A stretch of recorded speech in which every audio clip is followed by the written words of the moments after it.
other personality traits.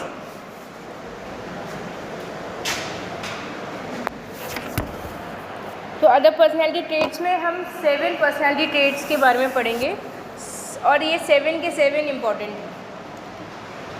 इसमें पहला है locus of control, second is Machiavellianism, third is risk taking, fourth is self esteem, fifth is self monitoring, sixth is proactive and seventh is personality type A and B. चलो तो पहला हम start करते हैं locus of control. Locus of control का मतलब क्या है? कुछ ऐसे इंडिविजुअल्स होते हैं जो ये सोचते हैं कि जो भी चीज़ें होती हैं वो हमारे कंट्रोल में नहीं, कोई एक्सटर्नल फोर्स है जो इन सभी चीज़ों को कंट्रोल करती है और हमको हमारे डेस्टिनी तक लेके जाती है ना। वो मतलब कोई एक ऐसी एनर्जी है जैसे भगवान है ना, तो एक ऐसी एनर्जी है जो जिसने हमारी डेस्टिनी ऑलरेडी बना के रखी है और हम चाहे कुछ भी करें हम वहाँ तक पहुँच ही जाएंगे। और कुछ लोग ऐसे होते हैं जो ये सोचते हैं कि नहीं, जो हम करेंगे है ना उसी का रिज़ल्ट हमें मिलेगा और हम अपनी डेस्टिनी खुद बनाते हैं, कोई और हमारे लिए या कोई भी एक्सटर्नल फोर्स हमारे लिए काम नहीं करती। जो हम काम करेंगे वैसी ही डेस्टिनी या वैसा ही आउटकम हमें मिलेगा। ठीक, तो जो इंटरनल्स होते हैं, इंटरनल सोचते हैं कि वो अपनी डेस्टिनी खुद बनाते हैं और जो एक्सटर्नल्स होते हैं उनकी थिंकिंग होती है कि कोई एक्सटर्नल फोर्स है जो हमारे काम को मॉड्यूलेट कर रही है और हमारी जो डेस्टिनी वो ऑलरेडी बनी हुई है, हम ले दे के वहाँ तक पहुँच ही जाएंगे। ठीक, तो लोकस ऑफ कंट्रोल क्या है? Some people believe that they are master of their own fate, other people see themselves as pawns of fates, believing that what happen to them in their life is due to luck और chance. ठीक है, तो दो तरह की personality कुछ होते हैं जो ये सोचते हैं कि वो अपनी डेस्टिनी खुद बनाते हैं, they are master of their own fact. ठीक, और कुछ लोग होते हैं जो ये सोचते हैं कि डेस्टिनी ऑलरेडी बनी हुई है और हम क्या है, ज़िंदगी में बस एक मोहरा है और जो हमारी डेस्टिनी है वो बाई लक और बाई चांस हम वहाँ तक पहुँच ही जाएंगे। ठीक, तो इन ऐसी पर्सनैलिटी को दो कैटेगरी में रखा है, इंटरनल्स और एक्सटर्नल्स। अब इंटरनल्स क्या है? Those who believe that they control their destinies. तो ये क्या सोचते हैं कि हम अपनी डेस्टिनी को कंट्रोल कर सकते हैं, इंटरनल्स की बात कर रहे हैं। Second, they believe that health is substantially under their own control through proper habits, so they take more responsibility of their health and have better health habits. Consequently, their incidence of sickness and hence absenteeisms are low. तो ये लोग ये सोचते हैं कि जो हमारी health है ना वो हमारे कंट्रोल में, अगर हम अच्छा खाएंगे पिएंगे तो हम हमेशा हेल्दी रहेंगे, और वहीं अगर हम उल्टा सीधा कुछ भी खा लेंगे या इम्प्रॉपर डाइट लेंगे तो हम बीमार पड़ेंगे। इसलिए ये लोग हेल्थ कॉन्शियस होते हैं। ठीक है, अपने खाने पीने में बहुत ज़्यादा ध्यान देते हैं और इसका रिजल्ट क्या आता है कि इनके बीमार पड़ने के चांसेस बहुत कम होते हैं एंड हेंस वो ऑर्गेनाइजेशन में एब्सेंट बहुत कम होते हैं। ठीक, third is expected to quit job more readily, therefore having high turnover rates. इनके टर्नओवर रेट्स बहुत हाई होते हैं। क्यों? क्योंकि इन्हें मालूम है कि ये अपनी डेस्टिनी को खुद से कंट्रोल करते हैं, तो अपनी लाइफ में ये एक्सपेरिमेंट्स हमेशा करते रहते हैं। एक जॉब पकड़ेंगे दूसरा छोड़ेंगे, इस वजह से क्या होता है, इनके टर्नओवर रेट्स हाई हो जाते हैं। ठीक, search more activity for information before making a decision and more motivated to achieve and make a greater attempt to control their environment. कोई भी डिसीजन लेने से पहले वो कई अलग अलग मीन से इंफॉर्मेशंस को पहले कलेक्ट करते हैं और इन्फॉर्मेशन को ईवैल्यूएट करते हैं, उसके बाद ही कोई डिसीजन लेते हैं। ठीक है, ऐसे हड़बड़ी में जल्दबाजी में कोई भी डिसीजन नहीं लेते। कोई भी डिसीजन लेने के पहले वो क्या करेंगे, इन्फॉर्मेशन को कलेक्ट करेंगे, उसको एनालाइज करेंगे और उसके बाद ही वो डिसीजन लेते हैं। ठीक है, और ये बहुत ही ज़्यादा मोटिवेटेड होते हैं नई नई काम करने में और अचीवमेंट्स को पाने के लिए। ठीक है, हमेशा न्यू अचीवमेंट्स अपने लिए बनाते रहेंगे कि हमने ये एक अचीवमेंट अभी हासिल किया, अब हम नेक्स्ट टारगेट ये रखेंगे, अब हम इसको अचीव करेंगे। ठीक है, do well on sophisticated task and include more managerial and professional job that required complex information processing and learning. ठीक है, इनको कोई रूटीन टाइप ऑफ वर्क नहीं पसंद होता, इन्हें ऐसी जॉब चाहिए जो हाई रिस्क की जॉब हो, जहाँ पे इन्हें नई नई इंफॉर्मेशन इनको मिले। ठीक है, या फिर जिसको हम बोलते हैं सोफेस्टिकेटेड जॉब हो, ठीक है, जिसमें वो नई नई इन्फॉर्मेशन को कलेक्ट करे, एनालाइज करे और डिसीजन ले। ठीक, तो रूटीन जॉब के ऊपर ये अच्छा परफॉर्म नहीं कर पाते, वहीं जो कॉम्प्लेक्स जॉब होती हैं वहाँ पे ये अच्छा परफॉर्म करते हैं। And the last one is more suited to job that require initiative and independence of action. ऐसी जॉब ये लोग प्रेफर करते हैं जहाँ पे वो इंडिपेंडेंटली अपने डिसीजंस ले पाएँ, क्योंकि बहुत ही क्रिएटिव और इनोवेटिव पर्सनैलिटीज़ होती हैं। और ऐसी जॉब प्रेफर करते हैं जहाँ पे खुद से इनिशिएटिव लें कि हम अगर कुछ अच्छा कर रहे हैं तो उसके बदले ऑर्गेनाइजेशन उनको क्या दे रही है, या ऑर्गेनाइजेशन ने इनको इतना पावर दिया है कि ये खुद से डिसीजंस ले सकते हैं, है ना। तो ऐसी जॉब पे ये अच्छा परफॉर्म करते हैं और ऐसी जॉब को ये प्रेफर करते हैं। ठीक, तो ये थी बात हमारी इंटरनल्स की। Second is externals. एक्सटर्नल्स कौन होते हैं? Those who see their lives as being controlled by outside force. इन्हें लगता है कोई अलग सी फोर्स है जो इनकी लाइफ को पूरी तरह कंट्रोल करी हुई है। Individual who rate high externally are less satisfied with their job, have higher absenteeism rate and are less involve in their job. ठीक है, ऐसे इंडिविजुअल्स कैसे होते हैं? लेस सेटिस्फाइड होते हैं और हमेशा कमियां ढूंढते रहेंगे। इसी वजह से ऑर्गेनाइजेशन में इनका एब्सेंटिज्म रेट ज़्यादा हो जाता है, क्योंकि अपनी जॉब से सेटिस्फाई नहीं होते तो ऑफिस में जाने में भी ये लोग कतराते हैं। और ऑर्गेनाइजेशन में जो भी टास्क और जॉब इनको दिया जाता है उसमें बहुत ही कम अपना इन्वॉल्वमेंट दिखाते हैं।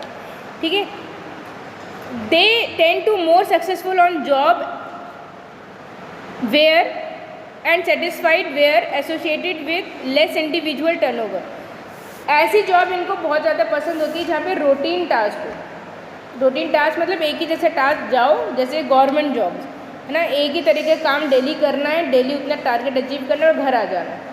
तो जो जहाँ पे बहुत ज़्यादा इनोवेटिव और क्रिएटिविटी नहीं है जॉब में, और जहाँ पे बहुत ज़्यादा इनिशिएटिव्स ना लेना पड़े, रूटीन जॉब हो, ऐसी जॉब में ये अच्छा काम करते हैं। ठीक, next, they do well on job that are well structured and routine. Well structured and routine मतलब जहाँ पे डेली एक ही तरीके की एक्टिविटी करनी है, ऐसी जॉब को ये लोग प्रेफर करते हैं। They are more compliant and willing to follow direction. हर एक काम में या हर एक ऑर्डर में कमियाँ निकालेंगे, कंप्लेंट्स करेंगे और खुद से भी इनिशिएटिव नहीं लेना होता है, और जो भी बॉस ने बोला बस उतना ही काम करेंगे। मतलब ये लोग केवल डायरेक्शंस को फॉलो करते हैं और खुद से कोई इनिशिएटिव भी नहीं लेना है, और जो डायरेक्शंस दिए हैं उसमें भी कमियां निकालनी है। ठीक है, तो ऐसे इंडिविजुअल्स आ जाते हैं हमारे एक्सटर्नल्स। Next is Machiavellism. इसको हम high Mach and low Mach भी बोलते हैं। An individual high in Machiavellism is pragmatic, maintains emotional distance and believe ends can justify means। ऐसे इंडिविजुअल जो हाई इन मैक है वो, उनकी पर्सनैलिटी कैसी होती है? बहुत ज़्यादा प्रैग्मेटिक होते हैं, मतलब प्रैक्टिकल होते हैं, बहुत ज़्यादा इमोशनली किसी से भी जुड़ के नहीं रहते और इमोशन से हमेशा डिस्टेंस बना के रखते हैं। इमोशनल काम इनसे ना करवाओ, प्रैक्टिकल चीज़ों में हमेशा रहेंगे। ठीक है, and they believes that and can justify means. Statement का मतलब क्या है? बाई हुक और क्रूक आपको अपने गोल को अचीव करना है। अगर आपने उस गोल को अचीव कर लिया, ठीक है, और किस तरीके से किया फिर वो मैटर नहीं करता। चाहे आपने गलत रास्ते में चल के अपने गोल को अचीव किया है, अगर गोल आपने अचीव कर लिया वही इम्पॉर्टेंट है, रास्ता इम्पॉर्टेंट नहीं है। ये इनकी थिंकिंग है। ठीक है, कि चाहे आप गलत रास्ते से गोल को अचीव करो या सही रास्ते से करो, आपको केवल अपने गोल को या अपने डेस्टिनी को अचीव करना है बाय हुक और crook. If it works use it consistent with high man perspective. तो हाई मैन पर्सपेक्टिव क्या है कि अगर कोई भी चीज़ काम आ रही है तो उसको यूज़ कर लो, चाहे वो अच्छी हो या बेकार हो, बट हमें क्या करना है? केवल अपने गोल को अचीव करना है। ये इनकी थिंकिंग होती है। तो हाई मैक मैनिपुलेट बहुत ज़्यादा करते हैं। ठीक है, चीज़ों को अपने हिसाब से, चीज़ों को, सिचुएशंस को बताएंगे तोड़ मटोड़ के, दूसरों को मैनिपुलेट बहुत जल्दी कर लेते हैं। इनका फोकस होता है कि दूसरे से अपना काम निकलवाना। ठीक है, और इस वजह से वो दूसरों को किसी भी तरीके से मॉड्यूलेट कर सकते हैं। विन मोर, हमेशा अचीवमेंट्स के ऊपर ध्यान देंगे। ठीक है, कि हमें केवल अपने गोल को अचीव करना है, इसके लिए किसी के इमोशंस हर्ट हो रहे हैं तो उसे हमें कोई मतलब नहीं है। आर परसुएटेड लेस, ऐसे लोगों को दूसरे लोग कम समझ पाते हैं क्योंकि इनकी पर्सनैलिटी बहुत ज़्यादा डायनेमिक होती है, ठीक है। तो आपके सामने कुछ शो करेंगे पर्सनैलिटी और दूसरे के सामने कुछ और शो करेंगे और एक्चुअल में कुछ और होते हैं, ठीक। तो ऐसे लोगों को हम बहुत जल्दी समझ नहीं पाते, दे आर परसुएटेड लेस। लेकिन ये दूसरों को बहुत अच्छे से समझ जाते हैं कि सामने वाले की पर्सनैलिटी कैसी है, बहुत ज़्यादा इमोशनली इन्वॉल्व है या बहुत ज़्यादा प्रैक्टिकल है, तो ये लोग दूसरे को बहुत जल्दी समझ जाते हैं, लेकिन इनको कोई दूसरा जल्दी नहीं समझ पाता। Their outcomes are moderated by situational factors, इनके जो आउटकम्स है वो सिचुएशनल फैक्टर्स के हिसाब से चेंज हो जाते हैं। जैसे अगर इन्हें लगेगा सिचुएशन इनके फेवर में है तो उस हिसाब की बात करेंगे, और जब लगेगा सिचुएशन हमारी फेवर में नहीं किसी और की फेवर में तो उनके हिसाब से बात करना स्टार्ट कर देंगे, ठीक। नेक्स्ट, अब हाई मैक फ्लॉरिश व्हेन, कब हाई मैक पर्सनैलिटी अच्छा काम कर सकती है? First, they interact face to face with other than indirectly, phone वोन पे बात करेंगे तो नहीं इम्पैक्ट इतना अच्छा आएगा, फेस टू फेस बात करेंगे तो दूसरे को बहुत जल्दी इन्फ्लुएंस कर ले जाएंगे। Second, the situation has a minimum number of rules and regulation, बहुत ज़्यादा रूल रेगुलेशन में रह के काम नहीं कर पाएंगे, या बहुत ज़्यादा रूल रेगुलेशन है तो ये अपनी टैक्टिक्स को वहाँ अप्लाई नहीं कर पाते, ठीक है। तो इन्हें क्या होता है, इरिटेशन होने लगता है बहुत ज़्यादा रूल रेगुलेशन अगर आप इनको बताने लगोगे तो। Emotional involvement with detailed irrelevant to winning distract low Mach, जहाँ पे भी इमोशंस आ जाएंगे, ठीक है, वहाँ पे ये डिस्ट्रैक्ट होना स्टार्ट कर देंगे। क्यों? क्योंकि इमोशनल चीज़ों को समझ ही नहीं पाएंगे, लेकिन इमोशनल पर्सनैलिटी के साथ, है ना, उनको मॉड्यूलेट करने में बहुत ज़्यादा आगे रहेंगे। In job that requires bargaining skills, वहाँ पे ये अच्छा काम करेंगे, ठीक है, जहाँ पे बार्गेनिंग स्किल्स का इन्वॉल्वमेंट है, जैसे लेबर नेगोशिएशन अगर करना है तो वहाँ पे ये अच्छा काम करेंगे। More successful for those people who are emotionally involve, और ऐसे इंडिविजुअल्स को जो इमोशनली बहुत ज़्यादा वीक हैं, ठीक है, या चीज़ों में बहुत जल्दी इमोशनली इन्वॉल्व हो जाते हैं, तो उन लोगों के साथ ये अच्छा काम परफॉर्म कर सकते हैं। Next is risk taking. Risk taking मतलब क्या होता है? कुछ लोग होते हैं हाई रिस्क ले लेते हैं ना, जिसको हम बोलते हैं एंटरप्रेन्योर्स, और कुछ लोग होते हैं वो सेफ साइड में रहते हुए चलते हैं, ठीक। तो जो हाई रिस्क टेकिंग पर्सनैलिटी होती है वो कैसी होती है? बहुत ही इनोवेटिव टाइप की होती हैं और न्यू आइडियाज़ को हमेशा वेलकम करती हैं एज़ कम्पेयर टू वो जो लो रिस्क टेकिंग पर्सनैलिटी होती है, वो हमेशा अपने आप को सेफ साइड में करके चलती हैं, ठीक। तो people differ in their willingness to take chance. This propensity to assume or avoid risk has been shown to have an impact on how long it takes managers to make decision or how much information they required before making their choice. Risk taking is the degree to which a person is willing to take chances or make risky decision. ठीक है, तो हर एक individual risk लेने में, है ना, अलग अलग होता है। जैसे कुछ लोग होते हैं जो हाई रिस्क ले लेते हैं, है ना, या फिर they are willing to take more chances और मोर रिस्क, और कुछ लोग होते हैं जो अपने आप को सेफ साइड में रख के चलते हैं।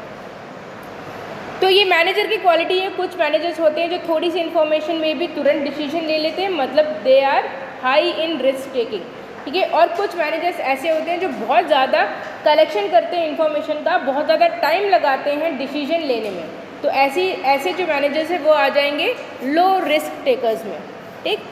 तो a person with high risk taking propensity experiment with new idea, नए नए आइडियाज़ के साथ ये लोग एक्सपेरिमेंट करेंगे। He can introduce new idea, gamble on new product and lead the organization in new direction. तो जो लोग हाई रिस्क ले लेते हैं वो एक्चुअल में होते हैं एंटरप्रेन्योर्स, ठीक है।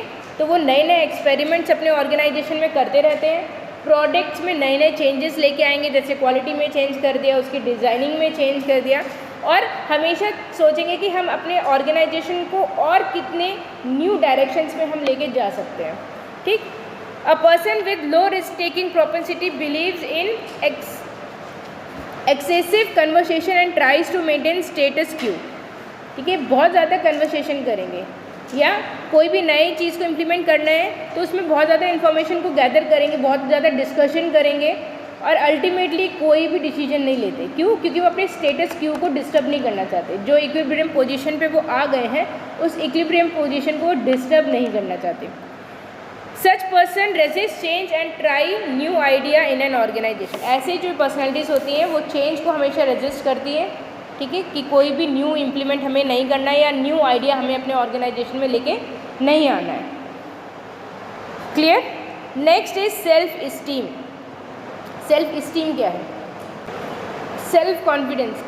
ये भी सही है कि हम अपनी लाइफ में क्या कर सकते हैं। अगर हमारे अंदर हाई सेल्फ इस्टीम है तो हम क्या करेंगे, हम ब्रॉड पर्सपेक्टिव में चीज़ों को सोचेंगे। वही लेस सेल्फ इस्टीम है तो हम अपने आप को हमेशा सेफेस्ट साइड में रखते हुए चीज़ों को देखते हैं।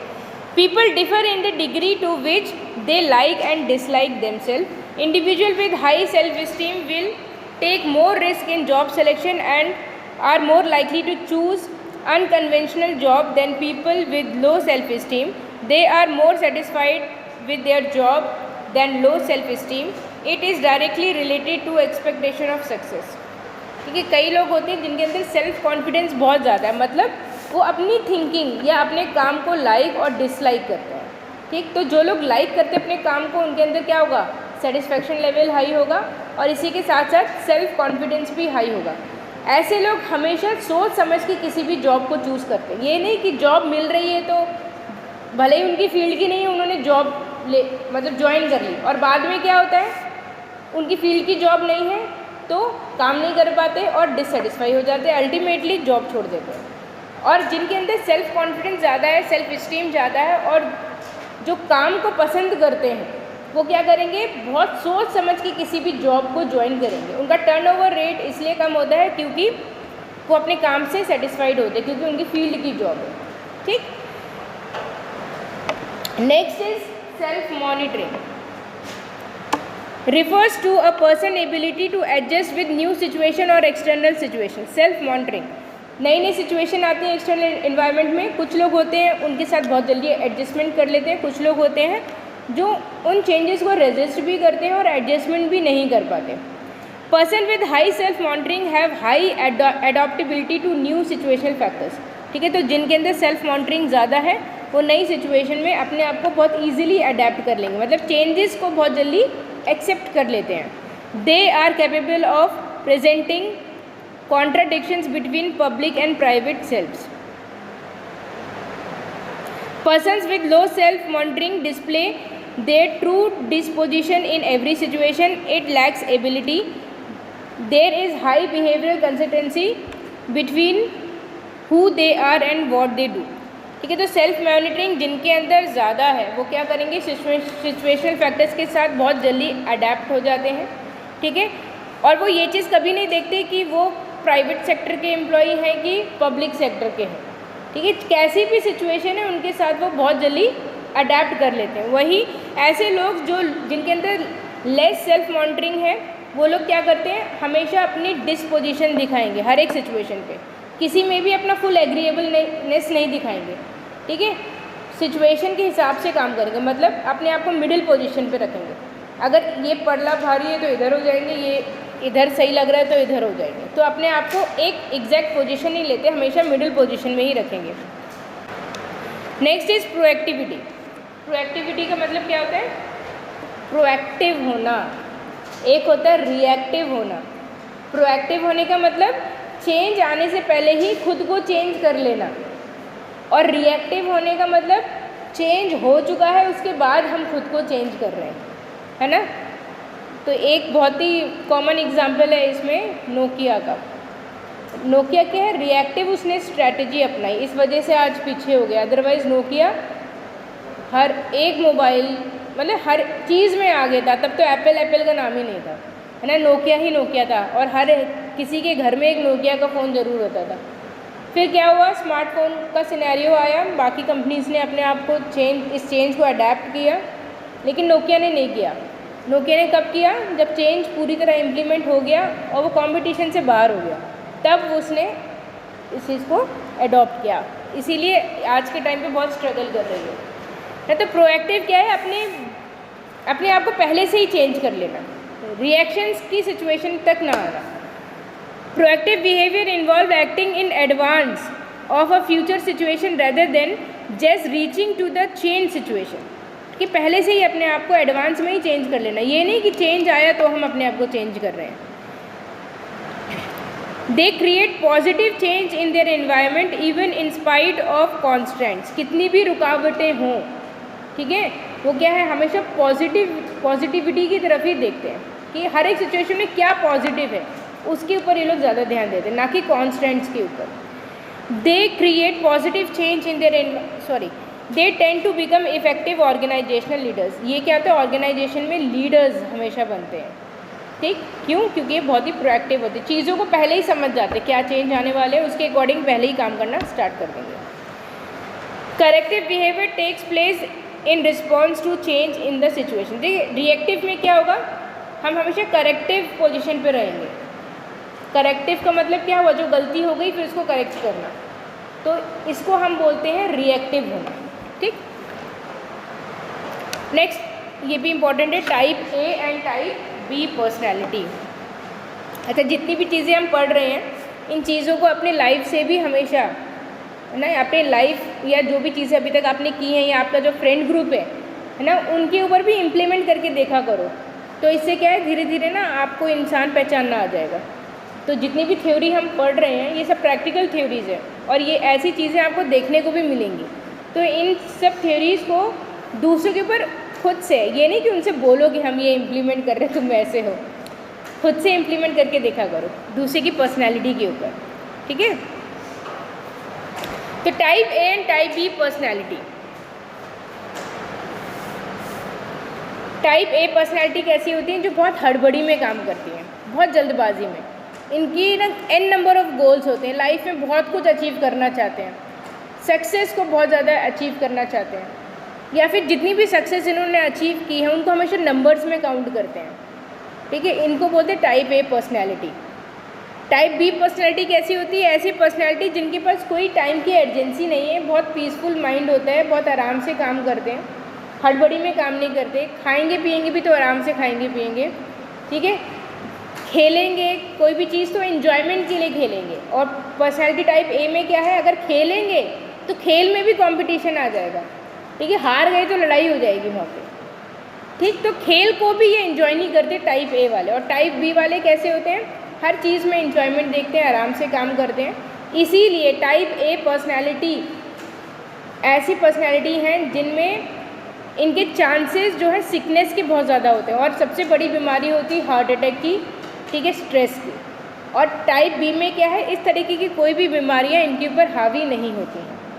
ठीक, तो एक एक पॉइंट हम पढ़ लेते हैं. क्या है type A, these people always feel a sense of time urgency. इन्हें लगता है बहुत कम टाइम है हमारे पास और हमें बहुत ज़्यादा अचीवमेंट अभी करना है, तो इन्हें हमेशा ना टाइम अर्जेंसी रहती है, बहुत हड़बड़ी में काम करते हैं.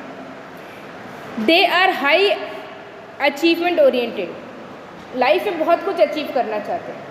ठीक है, एक गोल अचीव किया, दूसरा गोल पहले से तैयार है, या at a time n number of goals बना लेते हैं. They exhibit a competitive drive, हर चीज़ में कंपटीशन है, खाने में भी कंपटीशन है, काम में भी कंपटीशन, ऑफिस में भी कंपटीशन, पढ़ाई में भी कंपटीशन. हर चीज़ में क्या है, कॉम्पिटिटिव ड्राइव इनके अंदर हम बहुत ज़्यादा होती है. They are impatient when their work is slowed down for any reason. अगर किसी भी रीज़न की वजह से इनका काम की स्पीड में कमी आ जाए तो क्या होता है, टेंशन हो जाती है, अरे ये काम छूट गया, अभी पेंडिंग में चला जाएगा.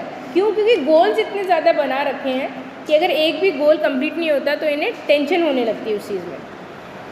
सच people are more prone to heart attacks, ऐसे इंडिविजुअल्स में चांसेस बहुत होते हैं हार्ट अटैक के. They are always moving, walking and eating rapidly, बहुत जल्दी जल्दी काम करेंगे. ठीक है, चल भी रहे हैं तो बहुत स्पीड में चले जा रहे हैं. ठीक, और ऐसे ही बहुत जल्दी जल्दी खाएंगे. इसीलिए बहुत जल्दी जल्दी खाने का मतलब क्या है, इनडाइजेशन है ना, बीमार ज़्यादा पड़ेंगे. Next, they strive to think और डू 2 और मोर थिंग्स एट वंस, एक समय पे कई सारी एक्टिविटीज़ करते हैं. ठीक है, ये भी कर लें, ये भी, जैसे अगर पढ़ाई भी कर रहे हैं तो सोचेंगे एक ही दिन में हम ये सब्जेक्ट भी कंप्लीट कर लें, ये भी कर लें, है ना.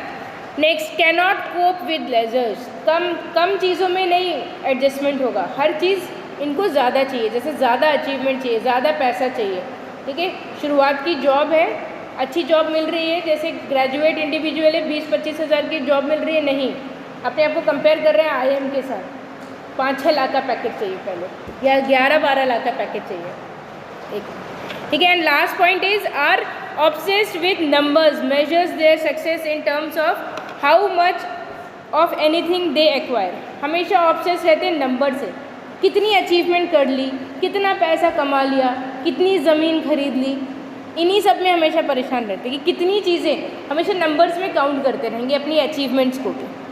टाइप बी पर्सनैलिटी में क्या है, these people are easy going, do not have urgency of time and do not experience the competitive drive, ये सारी चीज़ें नहीं होती हैं, बहुत ही ईजी गोइंग है, कोई टाइम की अर्जेंसी नहीं है, क्योंकि एक ही दो इनके गोल होते हैं, बहुत ज़्यादा गोल्स लेके नहीं चलते, तो इन्हें लगता है लाइफ में बहुत टाइम है, आराम से हर चीज़ अपने टाइम से हो जाएगी।